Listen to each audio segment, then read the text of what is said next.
Have you ever told that story? No, I literally remember we were literally going to the zoo, and Jim Lormer called me, and it was a huge, huge excitement for me to be in the, second most prestigious award. And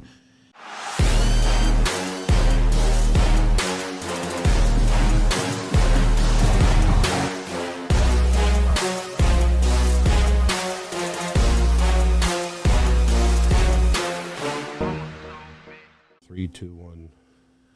Bingo. All right, so we're live, episode 47, the Cutler Cast, and once again, shout out to Celsius, you guys, for keeping us laced up with our Celsius. Without our Celsius, we couldn't get through these podcasts. So yeah, dry out. Yeah, no, it's definitely keeping us going. It seems like every time someone walks in this office, they eye our Celsius fridge. I don't know if you can see it over in the corner, but they were nice enough to send us out a stocked refrigerator here. So we have every flavor. We're out of cola right now, except for this warm one, so I might crack this in the middle of this. I actually might crack this. That one's been sitting there for like 3 I know. months. I just sat and started this podcast. I'm like, damn, there's my cola one that I've been. So in case you guys didn't know, this is actually my favorite flavor of Celsius, which is the cola flavor. So it's like a lighter cola. But today I was drinking a watermelon. So we've had a pretty busy schedule. We've been traveling quite a bit. I was in L.A. for a photo shoot for Young LA. I was in Cleveland at an event. I got back from Wisconsin this weekend, and you've been all over the place too. Where did I go? I went to Reno. Yeah, you went to Reno. So we had the Reno show there, which was one of the bigger. I think it's the last qualifying show in the United States for this year's Olympia. I thought there was something in Maryland, but I think was confused. I think it's a less divisions, or no? I think it's a Masters. Oh, okay. All right. So, but there's still, I think there's still 4 more shows. There's one in Brazil. There's Prague. I think Brazil, Romania is next this week. Okay, so is Stan doing that? Or? Yeah, Stan's doing that. And there's a show in Spain. So there's still 4 shows to qualify. All right, so let's kind of review these contests. I'm going to kind of backtrack a little bit, guys, and sorry for the order, but.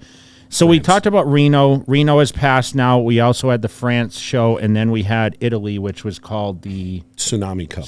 Yeah. So there was a Tsunami Cup in Rome, which James Hollings had won. Okay. Which was, it's like James is signed to Yamamoto, and kind Tsunami's the other. Yeah. It's kind of back and forth. Okay.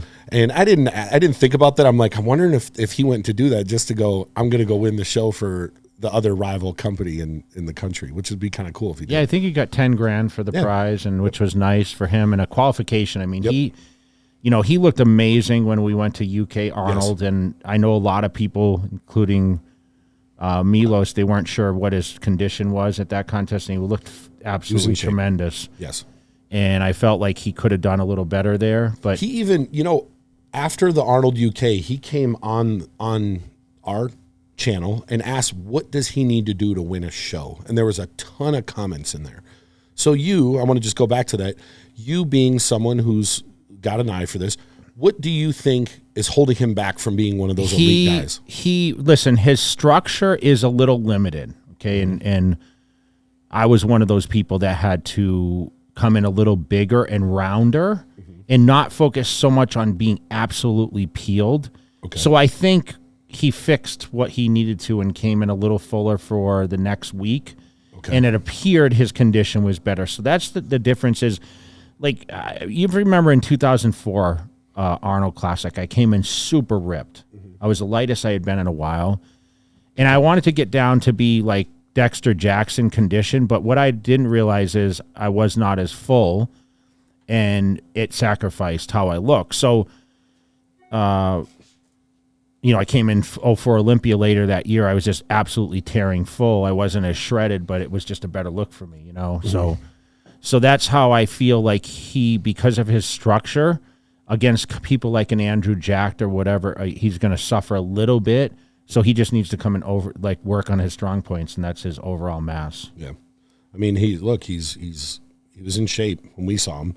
And it looks like he was just in just as good a shape, if not better. Yes, because it just appears that when I think he said he was a little fuller. So, I mean, it worked out ideal for him. He's now in Olympia. He's one of, he has to be 30 guys now qualified. There's over 30. Yeah, so. Over 30. So he got first. Alfred Vlad got second, and Mark Hector got third. Vlad's come on really strong. He's pretty young. I think Dennis Wolf is training him.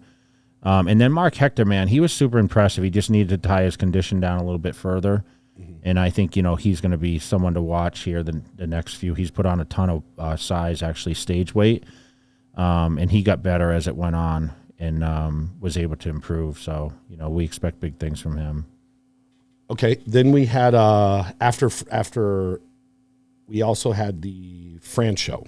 Okay. So France was won by Patrick Johnson, who got, I think, second. He was second in UK Arnold and looked amazing. Hey, I told you when we were sitting there, like, I thought Andrew was not in the shape that someone should be to win a show at that magnitude. I know he's a superior bodybuilder. Yeah. I would have had no problem if he would have won that show.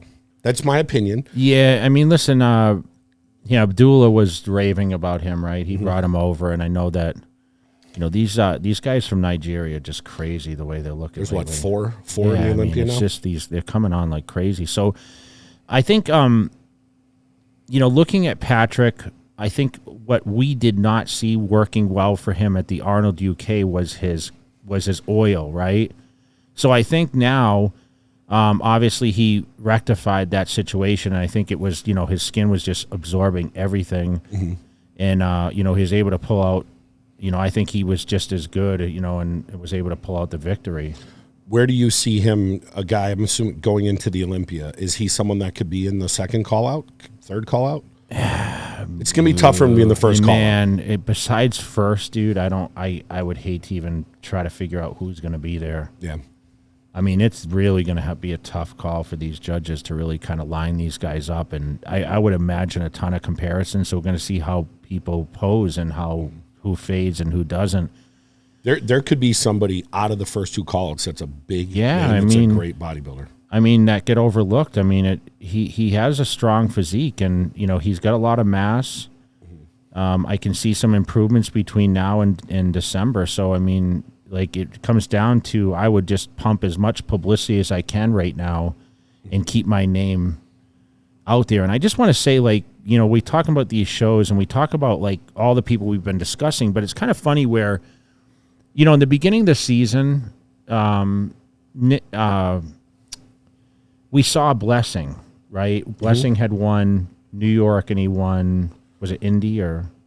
India, New York. Yeah, so we don't even really, people aren't talking about him because it's like, okay, what have you done for me? That seemed like it was forever ago. Yeah, because this year is the most stretched out season we've ever had. It's over 12 months. Over. Because last year was October, the Olympia, and then we're going to December. So it's, it's not just 12 months. It's 15 Think months. Think about it. Last year, if you won Romania, you qualified for this year. This year, if you win Romania, you qualify for this year. Yeah, so I feel like, we're missing some people. It's just like, people do talk about Hadi, and, they talk about Brandon based on how he looked at the Arnold, and they forget, like, his potential, right? What he can look like. So the question mark is like, there's so many guys that we may not be considering because they just haven't competed lately. I mean, they got their qualifications done early. They've kind of been behind the scenes training, and Blessing's looking solid. I mean, I was watching a podcast the other day and listening to George Farah, and he's like, Blessing and Andrew Jack are going to be in the top 6 call. I mean, that's a bold statement, right? It is. And if you really, if I want to ask you a question, okay, as a bystander fan, I mean, you've watched these shows. Who is victorious over Andrew Jack or Blessing? Is it who beats who? I think Andrew Jack for sure will be in the first call out. Do you think that he places better than Blessing at the Olympia? Yes. Okay. Yes. So just think about it like this. What do you see that Andrew has to do to be in the top 5? From what you saw him in person. Just conditioning. That's something that's realistic that you can do between now and then. What do you think Blessing has to do to be in that top 5? Man, I had till I see him stand with the guys. Yeah. He was in great shape, but I mean, people say maybe his leg size. I think from the back, and I think his leg size is going to hinder him from beating Andrew. Mm-hmm. That's just my opinion. I mean, obviously he's got a amazing bright future, but I don't think Blessing is in that point yet where he's going to be challenging those top 5 people. I'm not saying he couldn't come in here and do it. We don't know. But from what I've seen, I don't think he's there yet. You know, it's kind of funny because I talk to so many people in the industry, and dude, like a year ago, Andrew Jack literally like started competing, and he was like an influencer. He was just a guy that trained with Larry Wheels. He was like an influencer. Yeah. Like he was a guy that people like Jesse James West did content with when he went, and he's like, you know what Jesse James told me? He's like, dude, I don't even think I mentioned him in my video because no one really knew who he was at the time. Yeah. And now like he's taken over the whole bodybuilding scene by storm, and everyone's talking about, man, having that name. Like, I always thought Cutler was a great name, but Andrew Jack is, like, the best name Sounds ever. like a superhero. Yeah, it's, like, ridiculous, you know? All right, so let's move on and then we had Reno. Yeah, Reno show. So I went to the Reno show. Antonio Burton won. Unbelievable, right? I did not think it was a close second. And I'm never going to call any judges out or anything because I'm not a judge, but I thought it was not even close. And he didn't have a perfect score, which kind of shocked me because I kind of when you watched the show, was it close? No. Nothing. No. I thought Justin was battling for second, and personally, I would. He should have been third. I thought Rashid Oldacre should have been second, and he should have been third, because Rashid, it was as good as he's looked. And look, obviously Justin has been top 10 in the Olympia. He's one of the best in the world, but he just wasn't where he needed to be. And just because you were great in the past doesn't mean that you can't show up not looking at your best, and he was not his best. So, what do you feel Justin needs to do? I mean, is he qualified by points by this time? I think he's got to be close. I don't know. I think he won a show earlier. Didn't he win? No. I don't know. We have to look at that. I'm not sure, but I mean, look, if he's in shape, he wins the show easily. Like, well, what was he missing? He just wasn't in shape. He just wasn't conditioned the way he should be. And it seemed like his midsection was a little watery. Obviously, he's got a little bit wider of a midsection, but his shoulders are crazy. He's got crazy shoulder width. He's got like from the side, and like he's an overwhelming guy on stage. But Antonio it just didn't look like he had any flaws. He just nailed it. So Antonio's qualified for the Olympia. He was a former 212 competitor. Second year in a row, a 212er won. Because Sean Clarita won the year before. And he was in the show last year, Antonio, yes. I believe he got fourth. Okay. How does he fare at this year's Mr. Olympia? Can he battle in the top 10? If guys aren't in shape, yes. I mean, he's got the flaring quads. He's got wide shoulders. He's got a tiny waist. Oh, yeah. He's got the bubbly muscles. He's hard. He has all the tools. I don't know what he'll look like standing next to somebody who's, like I said, if Justin was in shape, Justin would have won for sure. But at the Olympia, how many guys are going to be in that type of shape? It's such a hype thing, right? Everyone plans to be their best. Like, you never go into the show thinking. I do think he has the chance to get compared with some good guys and hold his own, for sure. Once again, the Olympia is building to be like and then we also most competitive. Stanimal got fourth, the local guy, and Jamie the Giant got fifth. Yeah, so mention Jamie. So he was third in, was it France or Italy? France. Okay. So he improved. Yes. He looked, I mean, could he have been in Reno, he just needed to shut it down. You could tell he was a little flatter. He was in shape. Do you think he's doing any more competitions? I'm not sure. I don't think he is, but you can just tell he just needed to shut it down and take a break. He was flatter, and it just seemed like, because you got to think, he was in Vegas 6 weeks ago doing a photo shoot. Yeah, he went to Vegas, and then he went to Canada, and then he went and did the show there, and then he went to here, and then he's back to the U.S. Like, that's a lot of traveling. Yeah, when you're a big body, guys, like it's really hard to peak. You know, I was always envious of like the Dexters and, you know, the guys that were smaller in stature, because I felt that they could peak more. I mean, that's why you look at the consistency. Sean Ray was the same, right? He was able to peak, you know, pretty much almost on point every time. And, you know, for me, it was always a manipulation of the water and trying to balance. And listen, the body got tired quick, especially with traveling and trying to be in different gyms and hotels. Yeah. And, I always tried to plan at least to do like shows within a week apart, and very rarely did I go 3 or 4 weeks in a row competing. It just never worked for me, so I kind of knew better. I remember in 2003 when I was on tour, so I did the Ironman, I did the Arnold, and I did the San Francisco Pro, and I was supposed to go to Rome to compete in a show over there, and I just couldn't handle it. My body was tired, and I was kind of run down, and I just said, you know what, my health is more important, and I ended up just showing up and doing a guest appearance at that show. Was disappointing for the promoter, which was Alex Ardente at the time, but I felt like, my presence would be better, like meeting the fans than, how it is when you're kind of dead and you're on stage and trying to wrap up the season. But, it's funny, Durham Charles won that. Can you imagine if I would have gone to Rome and, my body had shut down enough and Durham Charles would have overtook me at the time? I was on top of the world. So you have to strategically make decisions sometimes. Yeah. And a lot of times it's hard for you to look in the mirror and say, I'm not getting better. So that's when you rely on the people around you to be very, very honest with you. And I'm sure people have asked you your opinion, and you've probably kind of told people like, and maybe they did or didn't agree with you, but they asked your opinion for a reason, right? Because they have to know something's not clicking. I mean, if someone asks you, hey, what do you think? There's a little uncertainty there, right? Of course. But I mean, if they're asking me, I would assume they trust my opinion enough. Yeah. And I'm just going to tell them what I think. That doesn't mean I'm right. It's just my opinion. See if somebody else who has more credentials than me has the same opinion. Look, we dealt with this just recently with Regan. Yeah.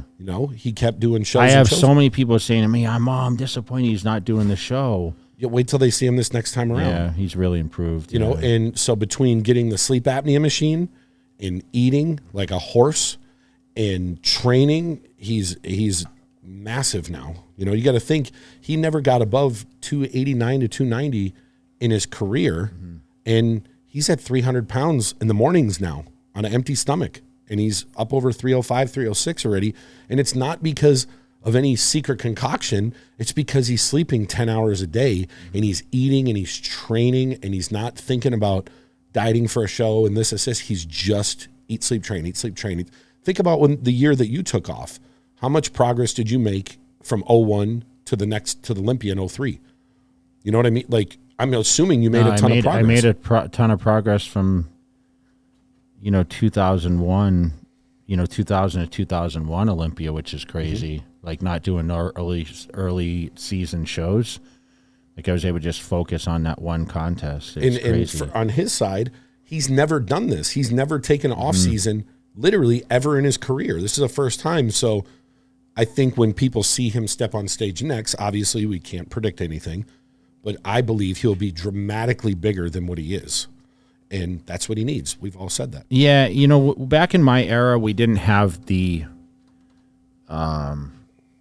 comfort to be able to just say, you know what, I'm going to sit back and skip these shows. It was usually in your endorsement deal that you had to compete. Yeah. And I think today, like a lot of these deals that people have in place, it allows them a little more freedom. And I think that relaxes people somewhat. But someone that's really driven to get on stage and compete at the Olympia, and this is one thing that I question. I was talking about this on the podcast, is like, the people who just go to the Olympia to stand there and say, I want to get the experience, or do you really think like, okay, I want a shot at it? And that's was kind of the, Regan's obviously been out of top 15 the last 2 years. Yeah. And it was one of those things where, man, do I just go there and, finish out of the top 10, and like, who knows what he would have ended up this year if he wasn't a lot bigger, or do I actually go with a contention to actually be the best? And for me, like, I wouldn't waste my time unless I was, especially as I was further into my career. Maybe the first time you just go just to experience it. I mean, you don't know what you're going to place. I mean, we always talk about how many first-timers are going to this Mr. Olympia this year. Of course. And what's the expectations, right? Get the experience. But I always, listen, a lot of these people dying through Thanksgiving, which is a huge, U.S. holiday for people. Like it's a feast. And then, they're a week before Christmas. So as we know, like Christmas, everything shuts down between Christmas and New Year's. So it's kind of a perfect time to be, finishing up a season. Yeah. But the only problem is they have to gear up, and March is around the corner. Like it's when 9 weeks later. Yeah. So when you get through your 2 weeks of like, ending of your preparation, New Year's, and then you're like, yeah, dude, I mean, not everyone's Nathan DeAsher and can diet for 8 weeks or 6 weeks for Olympia, right? Yeah. So it would be tough for me. We're going to see who's mentally tough this year because who's going to not be able to eat. So my expectations, though, is the Arnold may be the biggest, of course, success of many years. I mean, it's a invitation-only contest. You're close to everyone over there, Brian Powers and the team. I mean, I'm attending. They already put out the advertisement. I didn't even know I was attending until they put out the advertising. So if you want to go over to ArnoldClassic.com and check out, we are doing a meet and greet. So myself and Ronnie Coleman. So make sure you guys go over there and get your early meet and greet tickets because I guess we're coming. We're coming. No, it was a good. I think. I mean, obviously they're going to invite who they invite, but I have a feeling this year's Arnold will be stacked. 10 guys who could potentially win it, which would be awesome. Who do you know that's already verbally committed to the Arnold that might surprise people on this podcast? I don't know if I can say. Okay, we're not going to say. I know. That's why I wanted to ask you. You want to get me in trouble? No, I mean, everyone speaks to you. Okay, so we're not going to talk about commitments yet. But let's just say. You know what's funny is like, oh, I'm already committed to it. Well, it's an invitational. Like, so you have to be. You still have to apply. Yeah, it's still. I know. And it's only 12 guys, right? I mean, 12 max. Right? I know who's going to apply, and I'm sure if they apply, I'm sure they're not going to get turned down. It was so. Listen, it was so cool. Like when I remember Lormer called me for the first. Like he called me after 01 Olympia. You know, no one ever called me to compete in that show. I competed when I was 4th in '99. I signed up, and Jim Mannion got me in there, but I didn't even apply in 2000. So after 2001, like I didn't have this even a thought process. I was like, my mom was visiting at the time. She came for Thanksgiving that year. And I remember literally I was in San Diego getting gas in my car. We were going to the zoo, and Jim Lormer called me, and he said to me, I want you in the show. And I got in the car after pumping gas, and my mom like, who is that? And I was like, that's the promoter of the Arnold Classic. And I just got second at the Olympia, like literally a couple weeks prior. And I had this mindset, like I hadn't even eaten yet. I was, I was already, still pretty big or whatever else. But I said, they want me to do the Arnold Classic in a few weeks. And she's like, what do you think? And I'm like, they're giving away a Hummer truck and $100K, and I'm the top guy right now because I know Ronnie Coleman sure as heck ain't going to do it because he had lost the peak the year before. And so I decided to do it at that moment, which is crazy. But I literally remember we were literally going to the zoo, and Jim Lormer called me, and it was a huge, huge excitement for me to be in the, second most prestigious award. And at that time, Schwarzenegger was still going and doing all his movies and stuff. And I don't know if you ever been to those early Arnolds, but he would actually do a pre-release of the trailer of the movie, like before they started the night show. And, it was so cool because Arnold was showing up, and it was like, he's showing up for 15 minutes. He's going to run the show, and he's getting right back on his private jet, and he's leaving. He might do a walkthrough at the expo, like a day or whatever. But it was like just to catch a glimpse of Arnold was like a major, major thing. And he was the #1 highest paid movie star at that point. And I heard something like rumored $10 million a movie at then, which probably wouldn't be as much now to people, but that was like big money back then. And I remember seeing all the pre-releases and everything. And that was like the exciting thing. You didn't want to miss the kickoff of the show because he would show that trailer. And I went, and my whole family came. Even at his peak, he was always at the show. But man, I remember like posing at that show, and I remember seeing all his children in the front row, and my family was there because it was close enough being in Ohio to Massachusetts, so my family came out to watch it because they hadn't come to the Olympia. They drove, they took a van, and my mom was just, I posed to a nice classical song, Andrea Bocelli. Time to Say Goodbye, and she was like, him and Sarah Brightman. No, it was Andrea Bocelli. Yeah, she did it with him. Yes. Yeah. So my mom like loved that. She thought it was the greatest thing ever. So that was my first Arnold victory of 3, and it's a very, very exciting show. If you guys haven't got a chance to attend our Arnold Classic, man, I would suggest getting your tickets. So this last year we went to the Arnold Classic, and you and Ronnie were a big draw, and Cbum was a big draw. Yeah. And I just saw today on social media that Cbum, I went and watched part of the video, that him and Ian are not going to work together this year going into the Olympia. So I passed on the post, but I saw him posing. So they're obviously, Ian's related, career is getting higher because Ian's married to Chris's sister. His career is getting higher, and he still has to concentrate on himself, and he's doing his prejudging, then going and seeing Chris in the morning. And I'm assuming it could affect him, and he's a guy who could legitimately, he's fighting to be in that first call out.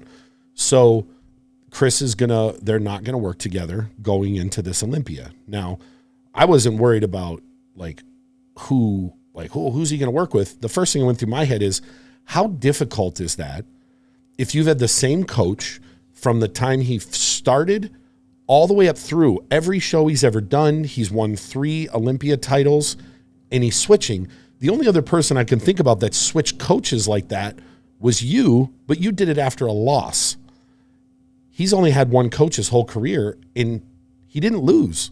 So you talk about what you think when you hear that, and what is he, what obstacles is he going to face going into this with a new coach we're talking the elite of the elite level. Depends who his new coach is.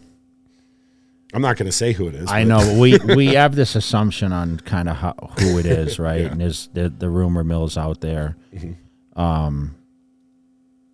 And I'd have to say, yeah, exactly. I did it after a loss. And it was very difficult for me because anyone that knows my history, Chris Aceto took me on when I was 18 and a half, and he lived 2 hours from me. And he used to drive down through Worcester. He lived in Maine. And I developed we were like family with each other. Mm-hmm. And early on, Chris never charged me, and even when I got to the certain level, he never said, you need to pay me X, right? Until the last time I worked with him, there was no decided number on what he was going to get paid.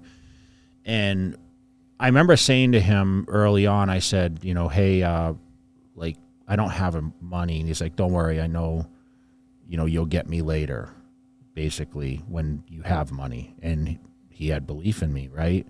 So first of all, you need someone that's going to have belief in you. And obviously Ian, has had tremendous faith that Chris was going to be the best. And I think right out of the gate, we saw Chris, as soon as Classic came about. I mean, he was an open bodybuilder, and when he got his pro card, but he was super successful. I think he was second his first, right? Mm-hmm. And that's not always the case. Someone like me who is second to last, or Ronnie, and he had immediate success, and obviously he's won it 3 times now. So it's a bold move. It's a very bold move because there's a little uncertainty there, but we don't really know what's going on behind the scenes to be able to say, okay, to what extreme did Ian help him? Was it more Chris just bouncing ideas off? I mean, I know with Chris, he taught me a lot. So eventually it got to the point where Chris would say, what do you think about this? Or what do you think about that? And it wasn't oh, just do this, which I think a lot of coaches do. Yeah. With certain athletes. I don't know of any that worked with, say, a Chad Nichols or a Hani or whatever else would. Maybe Phil. I think Phil would actually have a say in what went on. But a lot of times it's just okay, they send you a diet, they make adjustments, they tell you this is how the body's going to go, and most of the time it goes in that direction. That's why you hire these coaches. But it became a back and forth thing with he and I. So when I had to make that switch, it was kind of I was kind of in dire straits where I really needed a career boost, and that's why I switched to Hani. And it wasn't necessarily a planned thing. We were buddies just kind of talking, and he said, hey, I remember saying it was literally, hey, would you mind if I send you pictures and maybe you can kind of look at things a little bit for me and give me some better ideas. And it turned into a full-fledged coach. He actually, from the beginning, we started in January of 2009, he was really just kind of okay, this is what you need to do with training. This is how you need to, eat food. Let's switch up this food. Let's go to grits instead of oatmeal. Let's use sweet potatoes more. Let's focus on pasta, which I had taken out for a few years, which Chris was against, and I wanted to I'm sorry, Chris was for it, but I was against it because I didn't think pasta was good for my body as far as like trying to. Did you feel lean different down. when you would eat it? I did, yeah. It kept me fuller. It's just like with grits. Like, and you say, well, what's the difference between grits and oatmeal? Well, the oatmeal wasn't fast enough. In the morning when I woke up, I needed faster carbohydrates, and the grits just moved through my body a lot quicker. So, he switched, and that's to this day what I eat. I got away from more oatmeal, and I focus more on grits. So it's just those small little things, but when you're a 3-time champ and you came in last year like pretty good. I mean, there wasn't like, oh, well, it was close. Like, what are you looking for? What are you trying to do? And I have a feeling that we're going to see the best Chris Bumstead this year. I hope so. I mean, 4th win. I think people question when his last is, right? And, obviously Ian's on board with it. I've seen many different podcasts and mentioned that he didn't want to say whether he was working with him or not. So I think this has been going on. So whoever is working with Chris Bumstead is here's another question. For a minute. And if you've someone then you've had this type of success, do you even need a coach at that level? Yeah, you need someone to kind of give you. It's more mental. It's more like. Like I just said, like I kind of started calling shots and kind of bounced it off the coach. But at the same time, like your head gets a little out sideways. Yeah. And you never did a bodybuilding contest. So it's really hard for someone to sit there and say everyone's mental capability. Yeah. And even me, who had a crazy strong mind, I still question some things sometimes. And even when I made adjustments, and both coaches, Hani and Chris, I was like, I don't know if this is right. Like, it was always that second guessing. Of course. But the ideal thing is if you hire someone or someone's working with you or giving you the eye, don't ask 12 people. You need to ask yourself. So, whoever the coaches are, and there's a lot of great coaches out there, I would assume it's going to be one of the top name coaches that he's working with, because he's not going to make a jump to just some random no-name coach. I mean, look, everyone can speculate, but right there in his backyard, he has Matt Jansen at his gym. He has a business with him. And Jansen has success. He's got a great eye. Success. He's had multiple, pro. He turns a lot of people pro. He's had pro wins. He has an Olympia title with Sean Clarita. So, he has someone right in his backyard that would be a hell of an eye to have look at you. And they're going to see you every day, just like Ian did. Yeah, definitely. If that was the case, I would look at Matt Jensen like he's there. So it's not like sending pictures or, you could literally see him like, hey, I'm not feeling off. I'm not feeling right now. 15 minutes later, he's at his place or looking at him. Now, the other thing is, if a coach took him on, I would assume they would have had to start working together a while ago, because they're not just going to jump in. Now, as if someone reached out to you to coach someone like Chris, who he has the autoimmune disease and he has some other ailments, that's a big task to take on. I know he's got all the genetics, and I know he's probably the best classic guy ever, but that's somewhat risky even for a coach. It is, but I think, I know, all these people are pretty up to date on, what you need to do. I mean, between George Farah, Hani Rambod, Chris Aceto, I don't know. These guys are all like, okay, let's look at blood levels, and that's what's ideal, right? So, and every one of those names has got 2 to 3 decades. Of course, they have a lot of history, and I think people are aware of that a lot more now, especially after the pandemic years and what kind of went on. So, I would expect Jansen obviously would be the first person that I would be guess that it could. Guess, yeah. Well, it would make sense because, like I said, he's in his backyard. They work together. They see each other every day. Why not? Yeah. But we'll see. I'm assuming at some point they'll announce who he's working with, and I do hope that we see the best Cbum we've ever seen.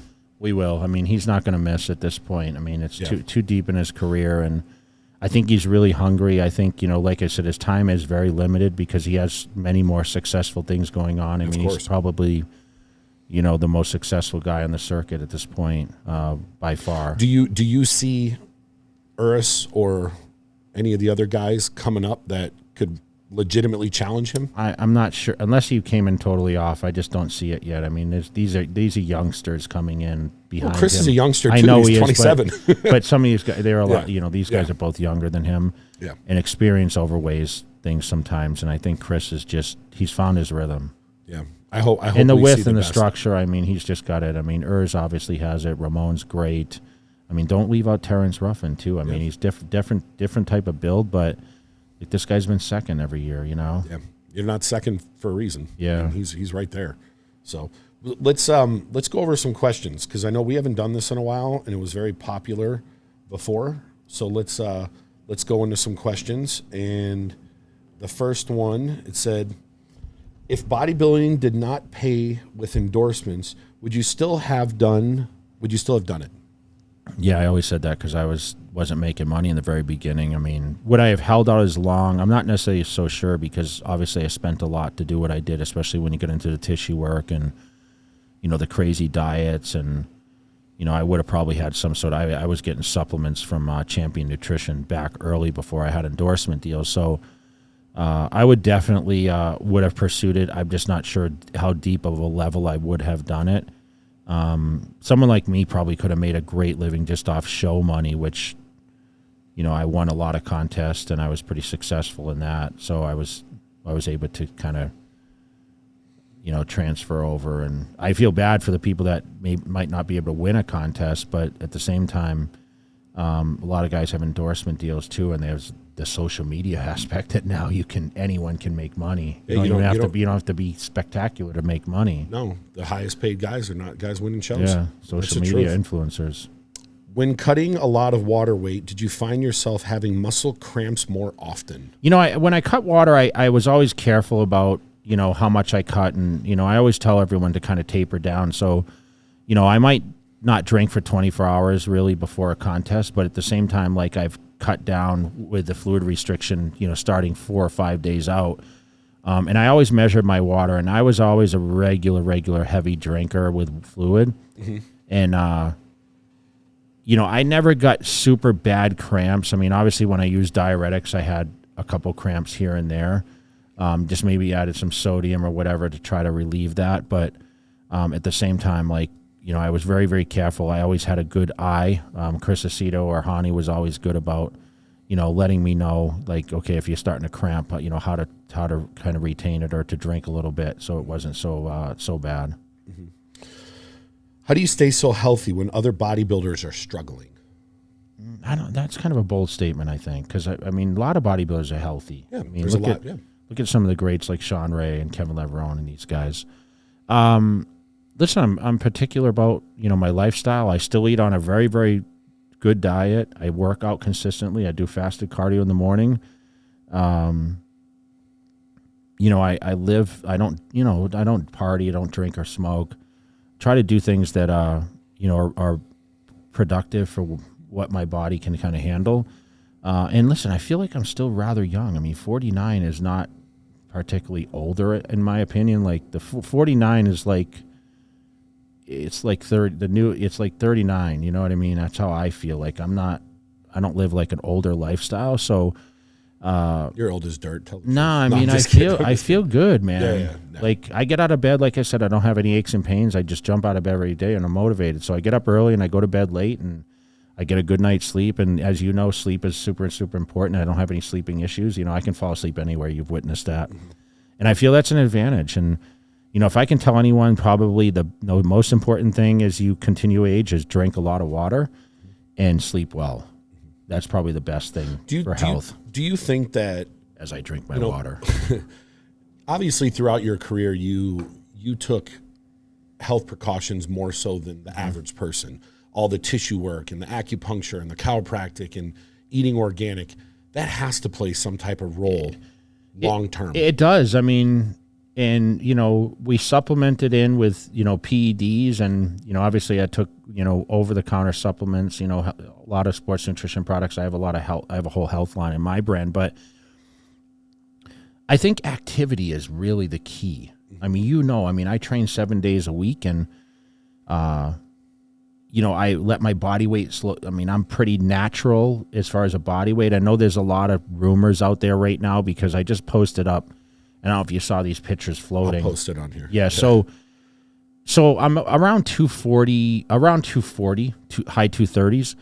And I don't think I look anything tremendous, but people are like, oh, he's definitely doing at least 1,000 milligrams or 1,500 milligrams. And truthfully, I do 200 milligrams of TRT a week, if that, because I'm missing. I mean, I was on track last week. You know why I was on track? Because I actually split my TRT dose over 2, and I did half and half. So I basically did, 100 mgs and 100 mgs on certain days, because I tried to take it every 3 days, right, and try to be on track. But with our travel, I don't take it with me or whatever else. So, I'm just I'm very, very cautious of what I do. I think the big body weight, I've always said to you, how many times do I say, you're too heavy, you're too heavy, you're too heavy. And you're just an avid trainer that likes to work out. You're not competitive. You weren't competitive.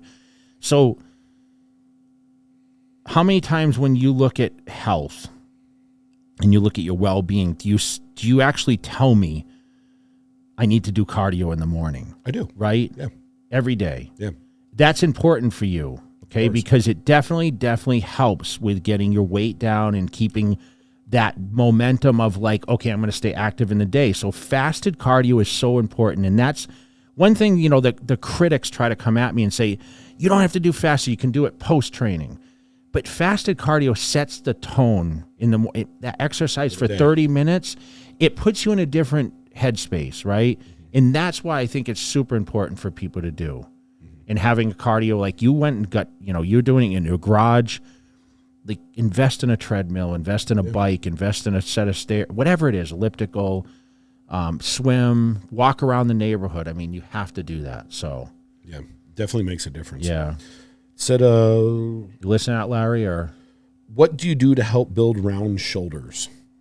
Well, I have really not round shoulders anymore. Them shits are like a pancake. Side laterals, I definitely lost a lot with my fullness. I mean, that was probably, if you ask me my most disintegrated body part, it would definitely be my shoulders because I had the crazy shoulders. Side laterals definitely with dumbbells, I think are very beneficial. Some people go down the rack. I've watched these people do ladders where they go they drop the weight, just to really burn them out. But I would say cable side laterals. I would say dumbbell side laterals. Presses are very limited because a lot of people can't do presses. I know it bothers you with a straight up. If you actually press at an incline, it's much better at our age. So have a slight incline for shoulder presses because it's going to not put as much tension on the shoulder joint. But front raises, I tend to do those on an incline bench. You've seen those. Hani taught me those. But definitely side laterals with dumbbells and focus on, 8 to 12 repetitions. Why don't you like arm day? It's just boring to me. It's not challenging. See, you love arms, right? Well, it's a body part you can do anywhere. To me, you can do it in a hotel. You can find a way. It's just not. It's funny. I'm going to give you guys a little rundown. So this past weekend, I went to Wisconsin, and David Bay was with me. He was a good friend of ours.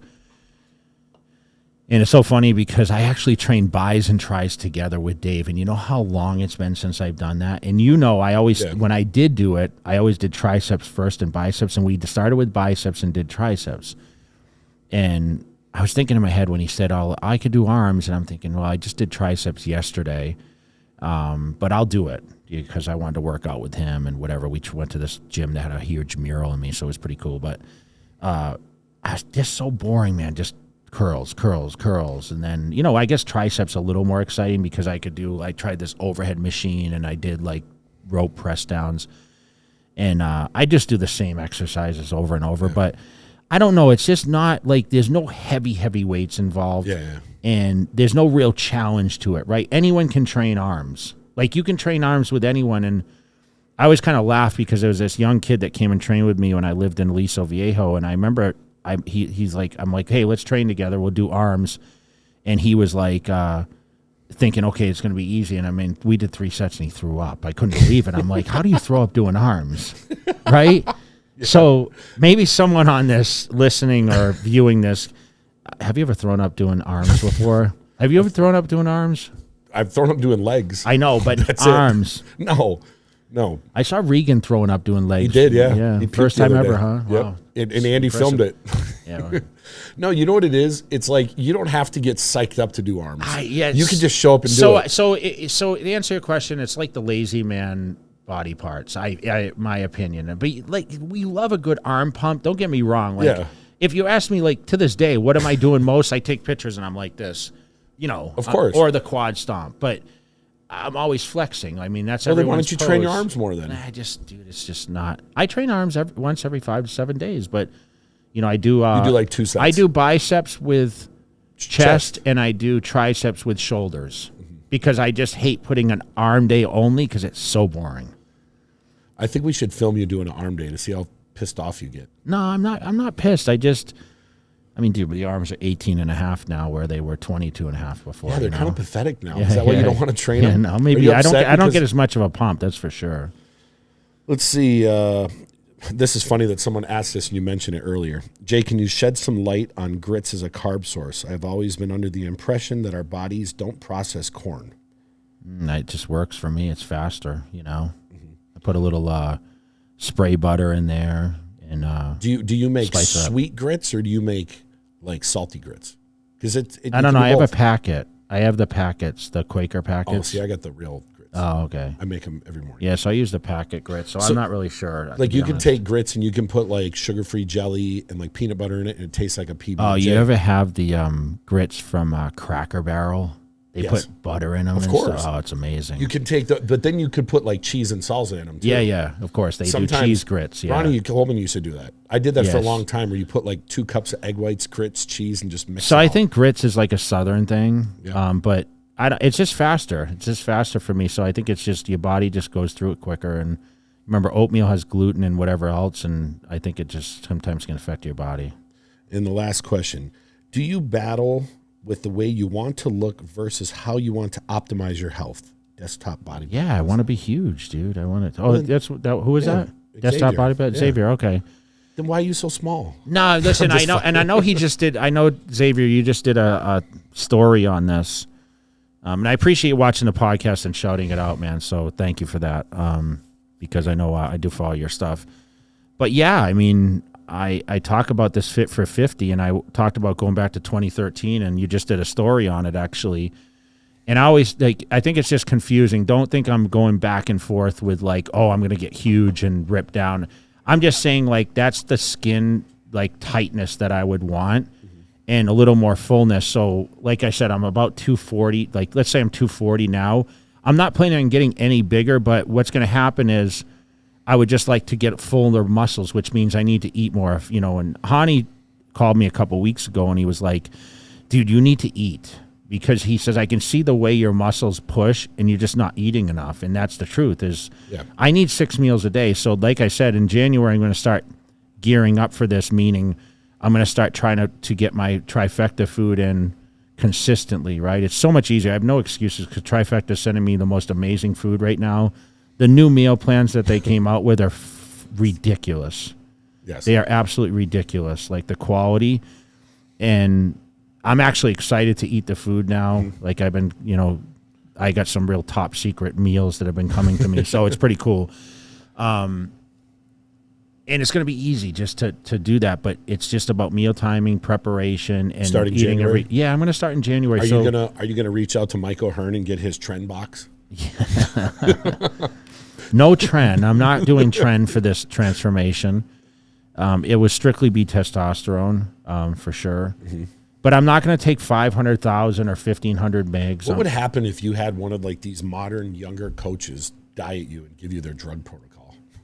It's scary, some of the stuff that's out there. Yeah. I don't want to shit on anyone because, of course not. Yeah. I think that not everyone is like that. But guys, like, I can look into, this and say, listen, I'm on a TRT dose, and I know I've said this, there's confusion things on what TRT is. And I can guarantee you, I just had all my blood work done.